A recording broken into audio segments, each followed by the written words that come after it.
Hi guys, I'm live. I think it's time for a little bit of math video, but I want to do a little different than most math videos. I have a feeling. Um, uh, Most math videos just deal with one, and that's fine. But most math videos just deal with one idea that they're doing. Like let's explain Euler's theorem. Let's explain Euler's identity. I don't know. Um, they just focus on one thing, and then that's the video. And that's how you learn. That's most videos. That's every video I've done has been like that mostly too. But I want to do this with video. I want to do just an overall panoramic view of math in general, just an overall general review of math itself, not just one little thing I'm talking about that happens to be the subject of math. So I think there's 5 categories of math, from simplest to most complex, and not the most complex, but complex enough for most of us. First is arithmetic. Arithmetic is basically numbers without shape. And without variable. Okay, so you have division. You know, what is 144 divided by 12 equals 12. You know, it's just regular numbers, regular operations, usually no variables, usually no eccentric numbers. You have 144 and then division. Okay, so 12 into 144 is 12. 144 divided by 12, well, or 12 times 12 equals 144. The operations of just regular numbers. And I don't really deal with that too much because calculators can do almost all of that for you. And there's really nothing too much to it, as far as theory, except maybe philosophy, like why are numbers numbers? What is the most important number? What's your favorite number? That kind of thing. The next step is algebra. Algebra actually deals with variables. So you have maybe a x squared plus b. No. Wait, let's do that again. Ax squared plus bx plus c equals 0. That's a second order equation. What's the solution of that? We have a quadratic formula. X equals a negative b plus or minus the square root of b squared minus 4ac all over 2a. I think that's how it goes. Negative b plus minus square root of b squared minus 4ac over 2. I think that's the formula. That solves that equation for x, where x is a number, but it can be changed. It can have a different value at different contexts at different times. It's not just one single number. It's called a variable, and that's algebra. And that's cool. Algebra is like useful for solving problems, and most people can do algebra by the time they even reach high school. So that's fine. And I really don't do with that too much because most people know it. Most people really know algebra. It doesn't really go over their heads too much. All you have is, you have things like let's see, let's do another one.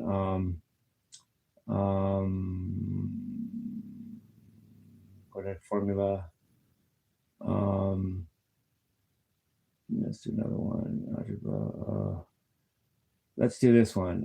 Let's say you have a line. Equation of a line goes like that. This is x. This is y. I don't know why. No, just kidding.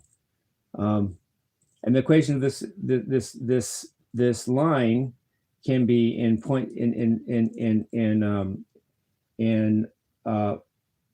what do you call it?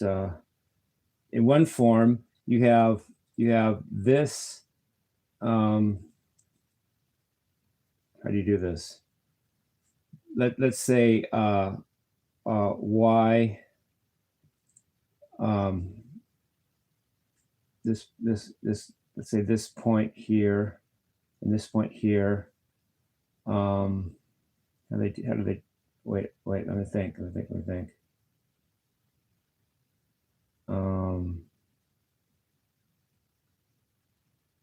Y minus x. how do I do that? Why? Wait, let's do it like this and like this. Okay, so if I say this, let me think here. I don't study this very much. Y minus b is this, maybe the rise, over x minus a equals slope. So then I have y minus b equals m times x minus a or something. And slope point. Oh, I'm talking about the point slope. Let's make it through the origin so I don't have to be complicated. Make the line go through the origin, and I'm going to do point slope formula. If this is a point, then this point is a comma b, and then you can say that by the definition of a slope that you have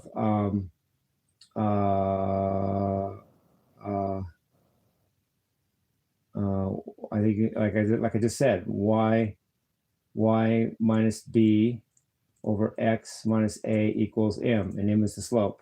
So y minus b equals m x minus a, called the point slope definition of a line. I'm so bad at this because I haven't done it since like 5th grade or 2nd grade. Point slope, that look right? It's one way of defining a line. Another way is the slope intercept. Maybe that's what I'm talking about more, but let's just do that version. Slope intercept would be y equals mx plus b, because the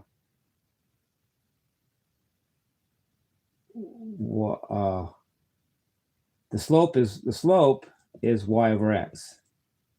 Slope equals y over x, and then you add b because that b is the point where the line intersects with the y-axis. So that makes like a up and down of the line going up and down, with the slope staying the same. So m equals, and then you have y equals mx, but then you have plus b for if b is the y-intercept, that moves it up and down, but the slope stays the same. Y equals m plus b, something like that. I don't know. I really, yeah, but things like that, just numbers and simple variables and stuff like that. I haven't done it in so long that I'm bad at it. Put it that way. Then the next third level of math is geometry. Geometry is interesting because it introduces a new constant called pi. So geometry, we have shapes and circles. Like you have the diameter of a circle, actually is 2 times the radius of a circle, and then the circumference of the circle, c, equals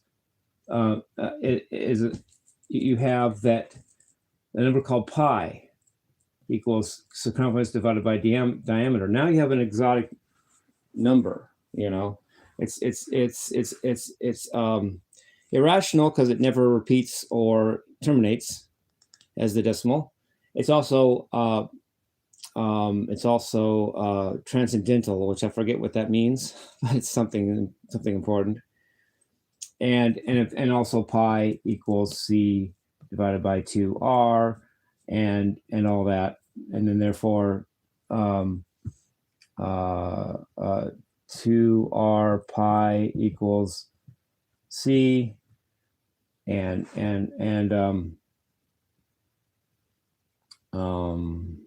yeah, and pi is equal to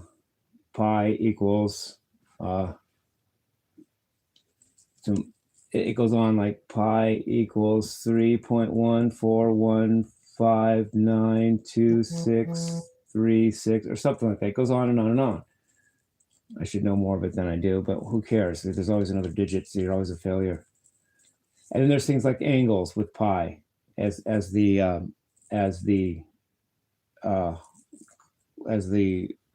measuring of angles through something called radians, which are measured in terms of, which are measured in units of pi, because this pin doesn't work. That's weird. I got to get new pins.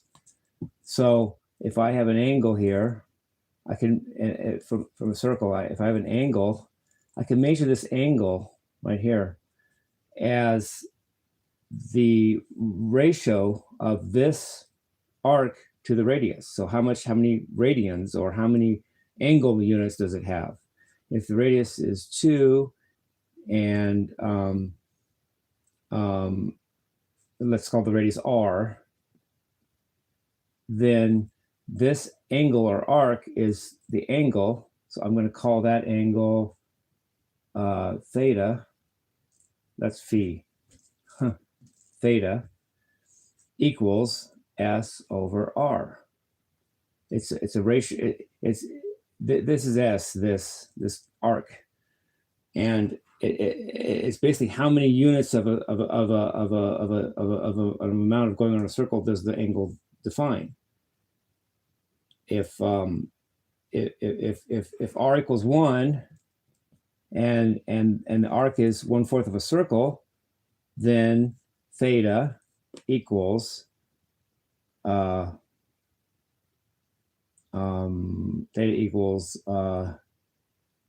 equals pi over 2. Because if this is 1, then the angle would be 1/4 of a circle, a rotation of the circle. Since the total rotation is 2r, then I mean, since the total rotation is, if r is 1, a total rotation is 2 pi, because it takes pi diameters to go around a circle, but it takes 2 pi diameters radiuses to go around a circle. So if the whole rotation of the circle is 2 pi, 1/4 of that is pi over 2. Therefore, that angle is pi over 2. And since r is 1, then theta equals pi over 2. And that's for a 90-degree angle that we normally would call 90 degrees. And then 180 degrees would be theta equals pi, because that's half rotation in a circle covering 2 radius lengths, or that's what we call it, radians. And 360 degrees would be 2 pi, and 3 pi over 2 would be 270 degrees, and so forth.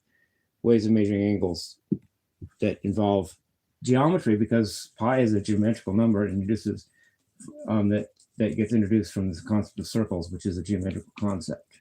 You can't get circles from algebra or arithmetic. That's more it's more shapes with numbers. And I'm so at geometry. Next, fourth math is calculus. That's what I'm better at. I'm pretty good at calculus. I'm all right at it. Calculus is dealing with rates of change and limits. So why do I say rates of change? Let's do that first.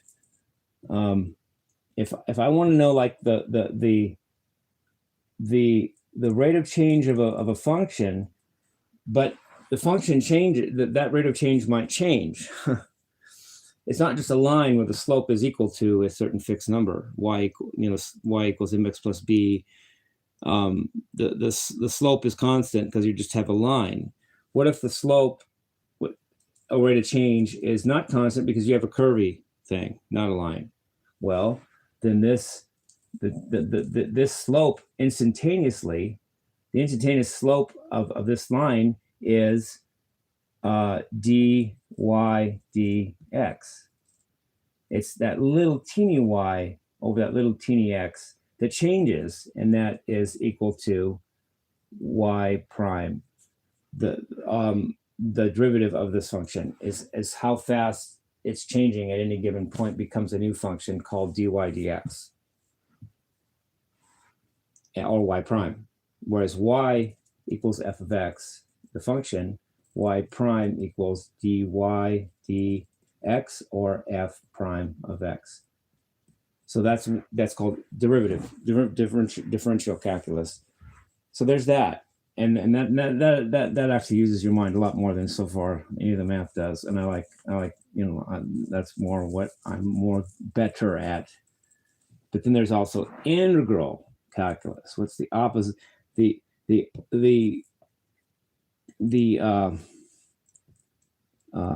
do you call it? What's the word for it? The complementary function operation to that is integral calculus. Now you have a curve, but you have the area under the curve. Why is that important? Because the area changes in the amount of the curve. If the curve is this, then the area just changed by that much. So the derivative of the area is equal to the function. So the function, you're not looking for the change of the function. The function is the change of a different thing called the area under the curve. So the function itself is the rate of change, but of something different, which is the area under the curve, because the area under the curve changes at the rate of the function. If the function moves, if you take the area just a little further, that increase in area is equal to the function. So the function itself is the derivative of the area, or you can call it an antiderivative. Like in music, you have tonic, dominant, but then you have what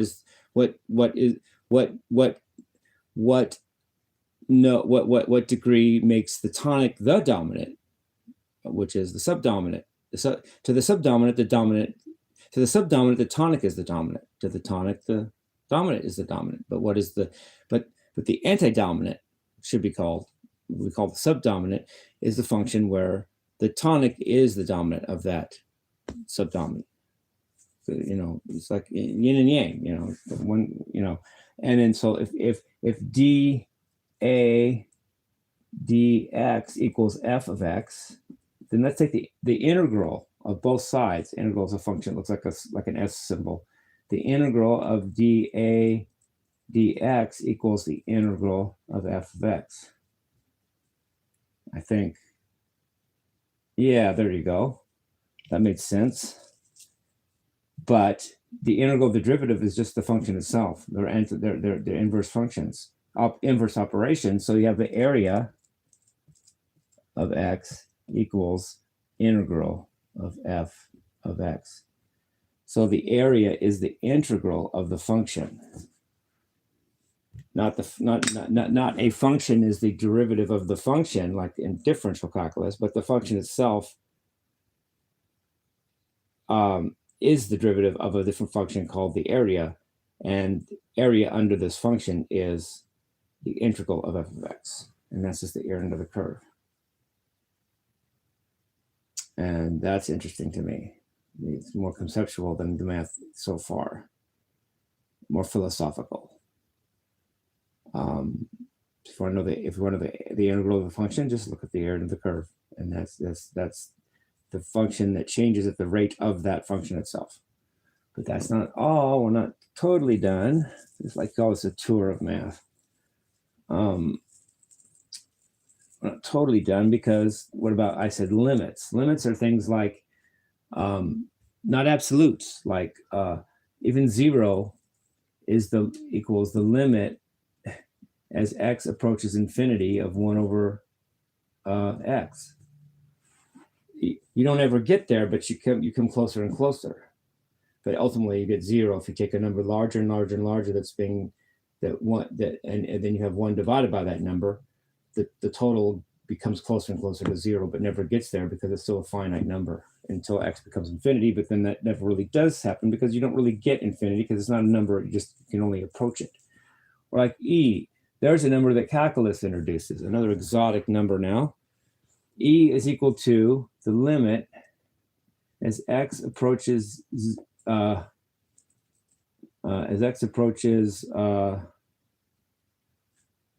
infinity of 1 plus 1 over x to the x. That's right. As x approaches infinity, this thing called 1 plus 1 over that number x, all to the power of that number x, comes closer and closer to e as x goes closer to infinity, but never reaches there. like it's and again, like pi, it's an irrational constant because it never repeats or terminates in the decimal, and it's also transcendental, which like I said, I forgot what that means. So E is equal to 1.721, no, 2.71828818828, and then it goes on. I don't know, is it 9 or something? I don't know. It doesn't really stay that way, 1828, but that's just a coincidence. If it goes on and on and on, and no, it's not 1, it's 2. Sorry about that, guys. 2.718. Yeah, I just woke up, dudes. I just woke up. I haven't even had coffee yet. 2.7182. Yeah, that's E. So very cool number that calculus brings up, because E only exists as a limit. You can't ever reach that. It's not just and it's transcendental and irrational. So transcendental has something to do with not being the root of a solution to an equation or something. It's not simple. You can't make an equation. You can't say E minus X. You can't say E minus X equal. It's a very tricky number. It's a very cool number, and it's a very useful number, and I like it. And it's used a lot in calculus. I'm not going to go on because it becomes a calculus video, and this is not what this is. But E is a very cool thing. So so far algebra just had numbers. I mean, no, arithmetic just had numbers. Algebra introduced variables like X and Y. Geometry introduced pi. Calculus introduces E, but the last of the 5 basic types of math, primary types of math to me, is complex variables, and that I'm really good at. I may have forgotten some of it, but I'm good at it. And that introduces a number called I. I equals the square root of -1, or I squared equals -1. It doesn't exist, but we just make it up and just proclaim that it exists and use it anyway. And that's a really cool number to me also. You get things like Euler's identity, which is e to the I pi plus 1 equals 0. It has pi from geometry. It has E from calculus. It has I from complex variables. It has 0 and 1 from arithmetic. And it has addition, multiplication, and exponentiation, which are the 3 primary mathematical operations in arithmetic. So it's really cool equation. Or you have I to the I equals e to the minus pi over 2. That's another one I like almost as much as Euler's infinity, but not quite. It's not quite as cool as that. An imaginary number to an imaginary number is equal to an irrational transcendental number to the negative power of an irrational transcendental number divided by 2. So it's got, and again, just like this one, it has e, I, and pi. It has pi from geometry, e from calculus, I from complex variables. So far this has nothing on that, and it has exponentiation here, division, which is still a form of multiplication. It doesn't really have addition though. That's where it falls short. And it doesn't have it has 2, but it doesn't have 0 and 1. So it's not quite as elegant as this one, but it's very cool. And I like, and of course with complex variables, you have the complex plane. Numbers have to be on 2 dimensions. This is X, this is I, Y. So any number is in Z equals X, Z equals X plus I, Y. The complex number is equal to a real number plus an imaginary number, making a complex number. It's not a 2, it's a Z. Z is a complex number. And since there's X and Y, the variables, so complex variables, complex analysis. X is the real number, real part, and Y is the imaginary part, and you have to plot it on 2 dimensions. And something called the conjugate of Z, I guess you can call it, put a bar over the head, put a hat on it, equals X minus I, Y. So it's the opposite. It's down here, the mirror image around the X-axis. plus iy, x minus iy, mirror image down here. Or angle-wise, instead of going this way with the angle, you go the opposite way with the angle. See that? You know, instead of going that way, go the opposite direction. So you can also say you can also say that z equals e to the minus I pi. If z equals e to the I pi, then z bar equals e to the minus I pi. Because not pi, theta. Duh. If, e to the I theta is one, or let's just say r. If z equals r e to the I theta, that's another way of looking at complex numbers other than the x plus iy. You have a radius and you have an angle. It's the polar representation. And if z equals r e to the I theta, then z bar equals r e to the minus I theta, because the reflection around the x-axis just takes the angle the opposite direction. So you have a minus I theta instead of a positive I theta. And that's called the complex conjugate, is the z bar thing. And then you have Fourier transforms. You have systems engineering that uses Fourier transforms, and Fourier transforms use complex variables. And I was now it's tooting my horn time, because that's the dude I am, right? At Harvard College, you could major in engineering, but you didn't get just a specific type of engineering degree. They made you study all of engineering. You couldn't just say, I'm a systems engineer and I only study that, like you could at Caltech and MIT. You just get an engineering degree because you have to know all of it. But you have electives where you can decide what you want to do with those. And I decided to pour all my electives into systems engineering, and I became the best systems engineer at my college before I graduated after 3 years. I was the best. I took E156, which was it was called Communication and Information Theory. It was only for seniors and fifth years, and I was a junior, only one other junior in the class besides me, and I got the highest score in the class, and I got one problem right on the final that nobody else in the class got right. And I was only a junior, and that class was for seniors and fifth years. Professor that taught it was Professor John Mulliner, chairman of the engineering department. He and I would talk a lot of times not even about engineering. You would just talk about life and stuff. And in fact, I just shared it at my last, because I'm not going back, my last SDA meeting, Mormon Church meeting. I actually made a quote from John Mulliner in the class. People liked my comments. John once said to me, well, John's dad was a preacher. He was supposed to be a preacher, but he ended up being a math professor because he didn't want to be a preacher. He said his dad said to him, Jimmie. John said to me, Jimmie, people tend to overestimate what they can do in the short run and underestimate what they can do in the long run. He learned that from his dad. Love you guys. Peace, love, and rock and roll.